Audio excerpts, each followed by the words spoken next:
అందరూ లైక్ చేయండి, షేర్ చేయండి, సబ్స్క్రైబ్ చేయండి, మా ఛానల్ని సపోర్ట్ చేయండి. ఒక పెద్ద మాయా అడవిలో చిన్న చిన్న జంతువులు చాలా సంతోషంగా జీవించేవి. అక్కడ చిట్టి కుందేలు, పిచ్చుక, టింగు తాబేలు, మిన్నీ జింక అందరూ బెస్ట్ ఫ్రెండ్స్. ఒకరోజు రాత్రి అడవిలో విచిత్రమైన నవ్వు వినిపించింది. హహహహా, హిహిహి. జంతువులన్నరూ భయపడ్డారు. కుందేలు చెప్పింది, అయ్యో, ఇది దెయ్యం నవ్వులా ఉంది. పిచ్చుక మాత్రం ధైర్యంగా, అది దెయ్యం కాదు, ఎవరో సరదాగా ఉంటారు అని చెప్పింది. మరుసటి రోజు పిల్ల జంతువుల టీం ఒక ప్లాన్ వేసింది. రాత్రి ఎవరు నవ్వుతున్నారో చూడాలని నిర్ణయించుకున్నారు. రాత్రి అడవిలో సీక్రెట్ మిషన్. అందరూ చెట్టు వెనుక దాక్కుని ఎదురుచూశారు.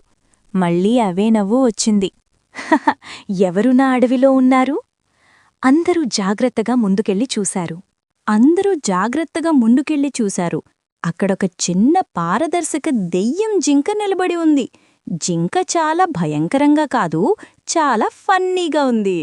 ఆ జింక చెప్పింది, నేను ఎవ్వరికీ భయం పెట్టడానికి రాలేదు. నాకు ఫ్రెండ్స్ లేరు, అందుకే నవ్వుతూ తిరుగుతున్నాను. అది వినగానే కుందేలు నవ్వింది. అయ్యో, నువ్వు భయంకర దయ్యం కాదు, ఫన్నీ ఫ్రెండ్. అందరూ దెయ్యం జింకతో ఆటలాడారు. అది గాల్లో ఎగిరి ఫన్నీ ట్రిక్స్ చేస్తే అందరూ కడుపుబ్బా నవ్వారు. ఆ రోజునుంచి దయ్యం జింకపిల్లలకు కథలు చెప్పేది, పిచుక జోకులు చెప్పేది, తాబేలు పాటలు పాడేది.